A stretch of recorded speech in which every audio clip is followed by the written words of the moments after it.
My stepsister stole and wrecked my car, but my dad blamed me for being irresponsible. Years later, he wanted me to let her move into my house, so I refused and said I'm irresponsible. Remember, I guess it started with my parents' divorce. Not that I was surprised by it or anything. I mean, they were always arguing, shouting at each other over the dumbest stuff. My dad was this guy who always had something to complain about. And my mom, well, she did not have the patience to deal with him. So the split was inevitable, I think. At first I thought maybe things would calm down after the divorce, like no more fights, just peace and quiet. But no, things got a lot weirder fast. They agreed to split custody of me. Weekdays with my dad and weekends with my mom, since she had this demanding job. So I am bouncing back and forth between their houses. And it is lonely, man. Being an only kid, I did not have anyone to talk to about how messed up everything felt. But then, 3 months after the divorce, my dad hits me with this announcement. He has got news. Big news. He is getting remarried, and he is moving in this woman Mary, along with her daughter Jessica. He is acting like it is the best thing ever, like I should be happy to suddenly have a new sister. I remember sitting there just nodding along, but inside I was screaming. I did not ask for any of this. I did not want a new mom, and I definitely did not want some stranger invading my space. So I meet them. Mary seemed all right at first. Kind of cold, but not rude. But Jess, she is like this perfect, shiny 14-year-old, all smiles and sweetness. At least that is what everyone else saw. The first couple of weeks I was trying to be nice, get along, but it became clear real quick that this was not going to be like some Disney movie where we all magically get along and become one big happy family. Nope. Jess was the favorite right off the bat. And it sucked. Like on her birthday, my dad threw her this big party with cake decorations, the whole deal. And I am just standing there like, what the heck? Because my birthday was 2 months before that. And guess what? I got nothing. Not even a happy birthday from him. I am not exaggerating. He legit forgot. But for Jess, oh, she was the princess and I was just there. It did not stop there either. My dad started driving her to school every day, which was just another slap in the face because I still had to take the bus like some random nobody. And then if I ever did something wrong, like literally anything, my dad would be on me in a second, criticizing me for not being like Jessica, who is always so well behaved.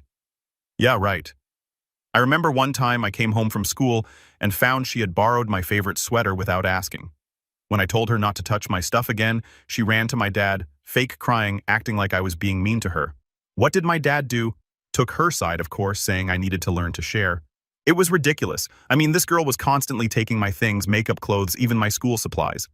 And somehow, I was always the one who ended up being the problem. The worst part, my dad was not even trying to hide the favoritism. It was like he had completely forgotten I existed, like I was no longer his daughter, just this annoying person who was in the way. Jess was the perfect one who could do no wrong. While I was invisible unless I was being criticized, it was not just my dad either. Mary never missed a chance to make me feel small, either ignoring me or lecturing me about how I should be more like her daughter.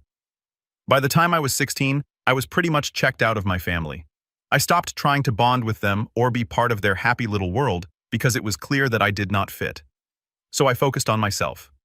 I got a job, started saving money, and after a while I managed to buy my own car. It was not anything fancy, but it was mine, and it felt like the only thing in my life I actually had control over. My mom chipped in to help me buy it, but I was covering all the insurance, gas, and other expenses myself. My dad did not offer to help, of course. Why would he? He was too busy paying for everything Jess wanted.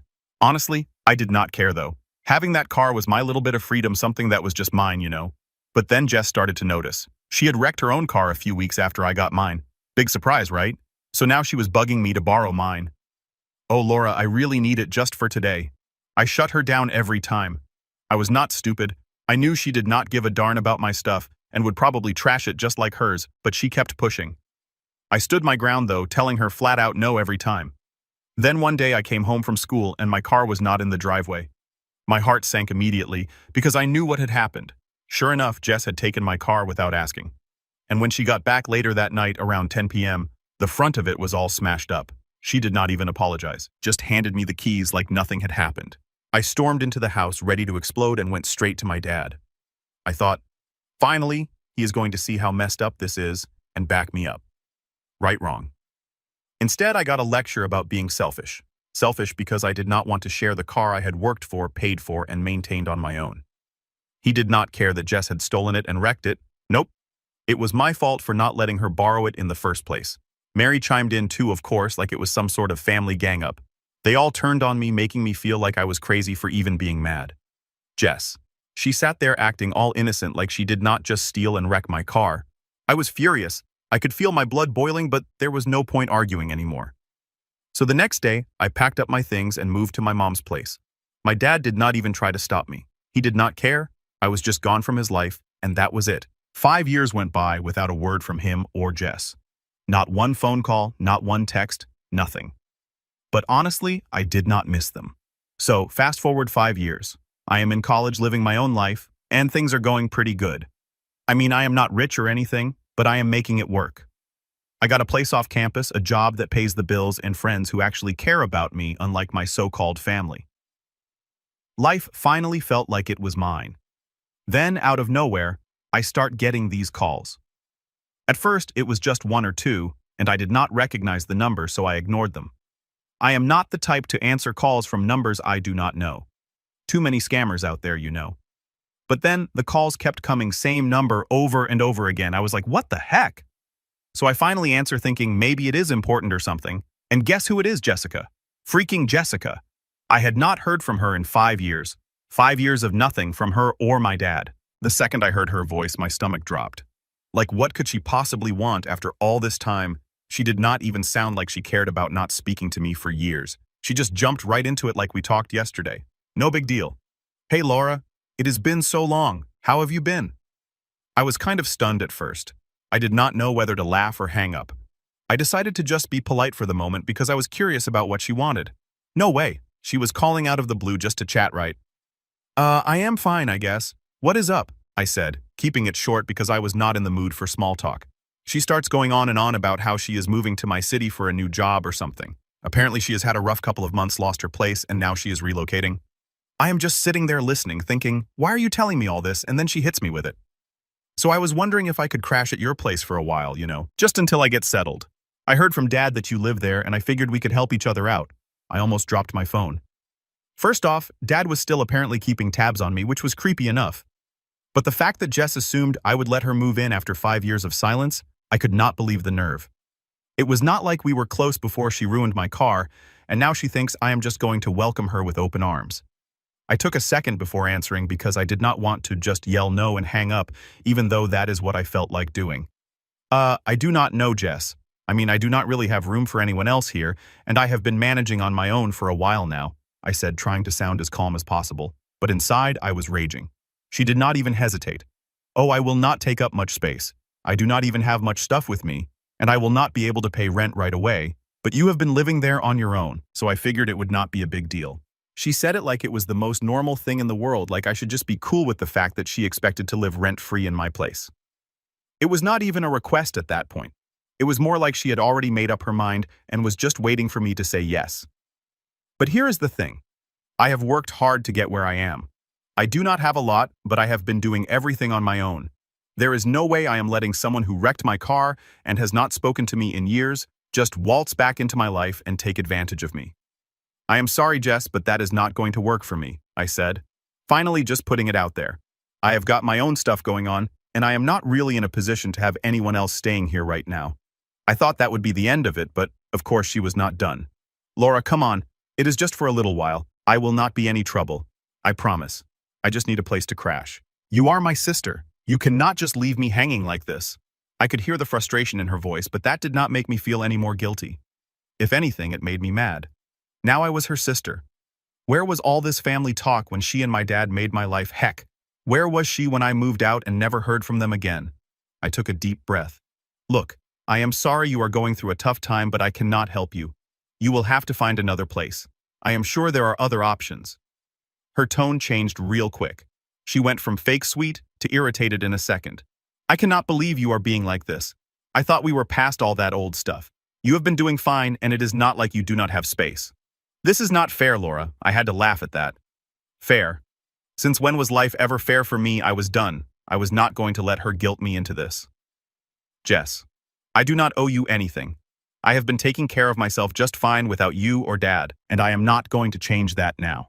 I am sorry if you are struggling, but that is not my responsibility. There was a long pause, and I could tell she was fuming, but honestly, I did not care. I had spent enough years bending over backward for people who did not care about me, and I was not about to start doing it again. Well, thanks for nothing, she snapped before hanging up on me. And just like that, the conversation was over. I sat there for a minute just staring at my phone. I felt a weird mix of emotions, relief, anger, disbelief, but mostly, I just felt tired. Like, why did I even have to deal with this? I had built my own life, moved on from the mess of my childhood, and now they were trying to drag me back into it. But at least I stood my ground. That is one thing I have learned over the years. If you do not stick up for yourself, people will walk all over you, and I am done being walked on. Update 1. So after the whole mess with Jessica, I figured things would go quiet again like they had been for the past 5 years. I was actually kind of relieved after I told her no. I did not feel bad about it, because honestly, she did not deserve my help after everything. But life does not just let you move on that easy, right? It was a few days after the whole Jessica thing, and I was just chilling, trying to get some schoolwork done when my phone rang again. This time, it was not an unknown number. It was my dad. Yeah, my dad who had not bothered to contact me once in 5 years. I stared at the screen for a second, kind of frozen, because I honestly did not expect him to call me ever. A bunch of thoughts rushed through my head. Maybe he was calling to apologize, or maybe he had finally realized how badly he treated me. I do not know. I guess part of me was still holding out hope that he would call, just to say, "Hey, how are you? I miss you," or something like that. So stupidly I answered.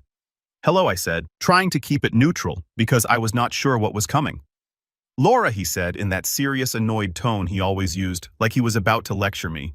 Right then, I knew this was not going to be a nice conversation.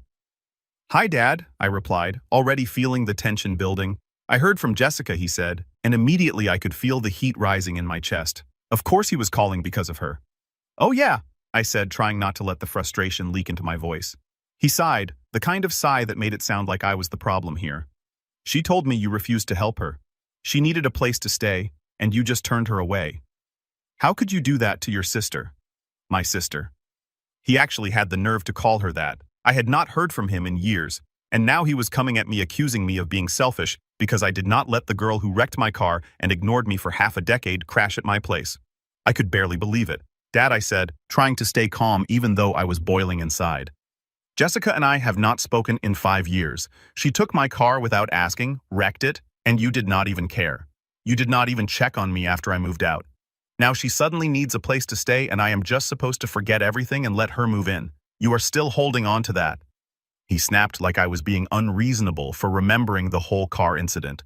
"That was years ago. Laura, she is your family. You need to get over it. Get over it." Seriously, it was not just about the car. It was about being ignored, being treated like I did not matter for years while he doted on Jess like she was his real daughter. I was not going to let him twist this around and make it seem like I was the one in the wrong. "Dad, it is not just about the car. You and Jessica made my life heck back then.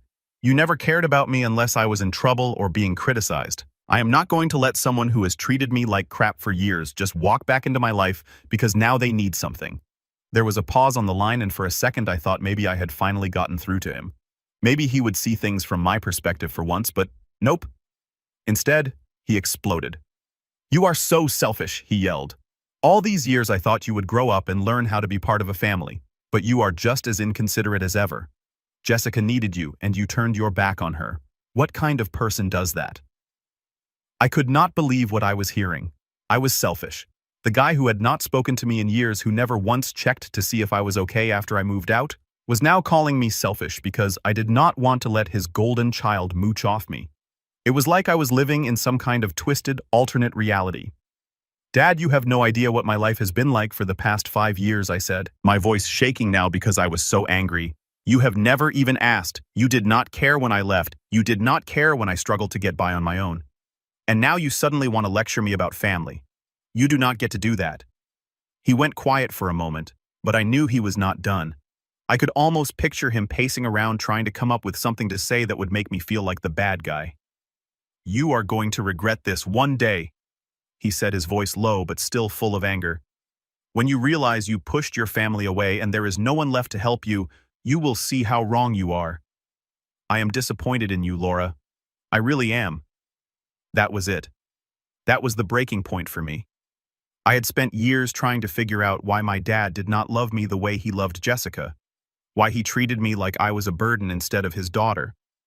But in that moment, I realized I did not need his approval anymore. I did not need to keep trying to make him see my worth. If he was disappointed in me, that was his problem, not mine. I am done, Dad, I said, my voice steady now. If you want to be disappointed in me for standing up for myself, then fine. But I am not going to apologize for not letting someone who has been nothing but toxic into my life again. You and Jessica made your choices. Now I am making mine. There was silence on the other end, and I knew he was not going to apologize. That was not in his nature. Instead, he did what he always did. Hung up on me without another word. Just like that, the conversation was over. And so was my relationship with him. For good this time. I sat there for a while just staring at my phone, trying to process everything. It was hard, you know. No matter how bad things were, a part of me still wanted to believe that my dad would come around eventually, that maybe we could have a real father-daughter relationship someday. But after that call, I knew it was not going to happen. I was not sad, though. Not really. More like relieved, like I could finally stop hoping for something that was never going to be. I had my own life now, and I did not need his approval to be happy. I was free, and for the first time in a long time, I felt like I could actually move on. Update 2. So a little context before diving into this. My birthday has never really been a big deal, at least not since I was a kid. Growing up, it was always kind of forgotten or brushed off, especially after Jessica showed up and took over the spotlight, but I had gotten used to it. These days, I did not expect much. Maybe a couple of texts from friends, a casual dinner or something. But this year was different. It started like a normal day. I woke up, checked my phone, saw a couple of happy birthday messages from some close friends, and went about my day. I was not planning anything special, just chilling at home and maybe treating myself to a little takeout later. You know, something low-key. Then my phone buzzed again and I saw the name on the screen. It was my dad. Yeah. My dad calling me on my birthday after 5 years of silence, after everything that had happened with Jessica, after the blow-up call we had a few days ago. Now he was calling me. I stared at the phone for a second, like, what does he want now? Part of me did not want to answer. I mean, I figured it would just be more drama, right? But I do not know. Maybe it was curiosity. Maybe it was some tiny part of me hoping that for once he was going to wish me a happy birthday, or maybe even apologize. So, yeah, I answered. Hey, I said, keeping it short, trying not to sound too eager or annoyed. Laura? He started, his voice way too formal, like he was getting ready for a business call. I have been thinking about our last conversation. Great, here we go. I thought he is going to double down on everything again. But what he said next caught me off guard. Listen, it is your birthday, and I know we have had our differences. I just want to say for a split second, I did not even know how to react. I mean, this was the first time in years he had acknowledged my birthday at all, let alone called me. It was not some heartfelt, tear-jerking apology or anything, but it was something. Thanks, I replied, a little confused. I was not expecting to hear from you. There was this awkward silence for a moment, like he did not know what to say next. I could almost picture him sitting there, trying to figure out how to keep the conversation going without getting into the mess from before. So how are you doing? He asked. And it sounded so forced, like I could tell he was not really interested in how I was doing. It was more like he was just going through the motions, ticking boxes in his head. I am good, I said, not wanting to dive into anything too deep. I did not really trust where this was going, but I figured I would play along for now. Just, schoolwork, same old stuff. Another pause. Then he finally said what I knew was coming. Jessica told me you were pretty harsh with her the other day. He said, his voice shifting back to that serious, almost condescending tone he used when he thought I was being unreasonable. I do not understand why you are still holding on to all that anger. And there it was. I should have known better. Of course, this was not just a birthday call. This was him trying to patch things up between me and Jessica, as if all the years of crap she put me through did not matter. Like I was the one who needed to make amends. Dad, I said, keeping my voice as calm as I could, even though I could feel my frustration building again. It is not about anger. It is about boundaries. I have moved on from everything that happened. But that does not mean I am just going to let Jessica walk back into my life like nothing happened. You cannot expect me to just forget everything. You need to let go of the past, he said, like he had not even heard a word I had said. She is trying to move forward and you should too. This is not what family does. We are supposed to support each other. I could feel my blood boiling at this point. I had spent years trying to get him to support me, And now he was acting like I was the one who had failed the family. It was like he had completely rewritten history in his head where Jessica was the victim and I was the villain. Dad, I did support her. I shot back, finally letting some of my frustration out. For years, I put up with everything she and Mary threw at me. I was the one who had to deal with being ignored, pushed aside, and treated like crap. And now, when I finally stand up for myself, I am the bad guy. How is that fair? There was this long pause, and I thought maybe I had gotten through to him. Maybe he would finally see things from my side. But nope, he just sighed like he was tired of having to deal with me. "You are making this so much harder than it needs to be, Laura," he said. And I could hear the frustration in his voice now. "Jessica is your sister. You need to act like it." And that is when I realized he was never going to get it. No matter what I said, no matter how many times I explained it, he was always going to take Jessica's side. She was the daughter he chose, and I was the one he put up with. "I am acting like it." I said, my voice steady but cold. "I am just acting like the sister she deserves. You cannot force me to forgive her just because it is easier for you. I have moved on, and you need to do the same." There was another silence, and this time it was heavy, like he did not know what to say next. Or maybe he just realized he was not going to win this one. "Fine," he finally said, his voice clipped. "But do not come crying to me when you realize you burned every bridge you have left." And with that, he hung up. I sat there for a minute staring at my phone, trying to process what had just happened. I was not even mad at that point. Just done.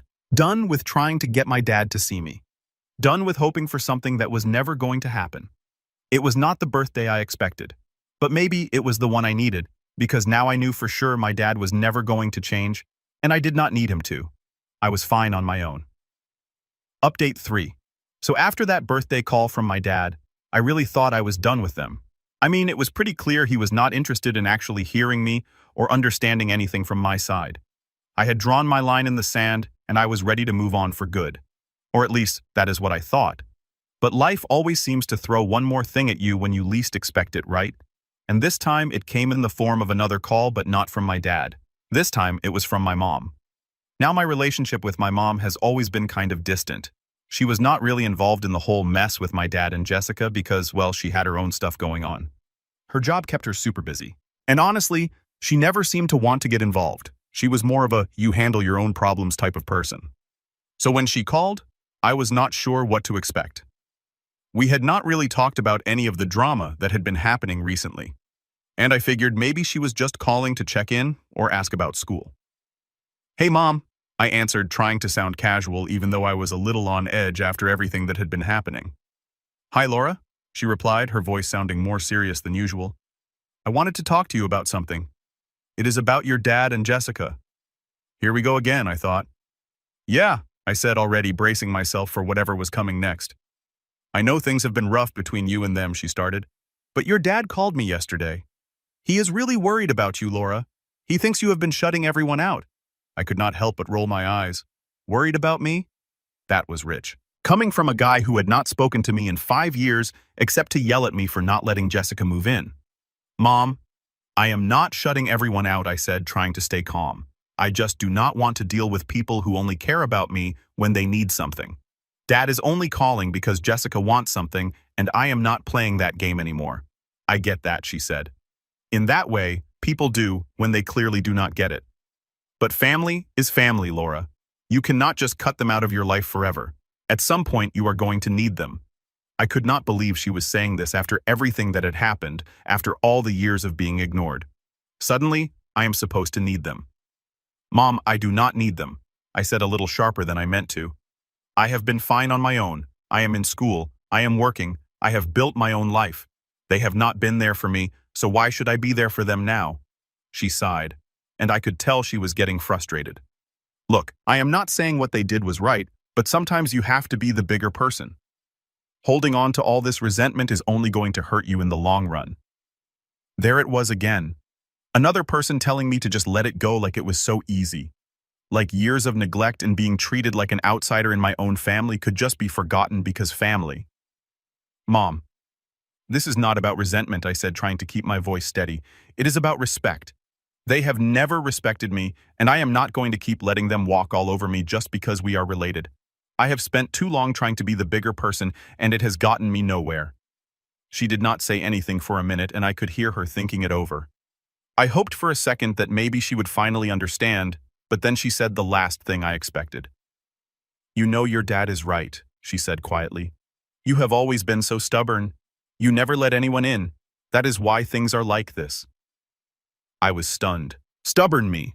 I had been bending over backward for years trying to fit into a family that never wanted me, and now I was the stubborn one. "Are you serious right now?"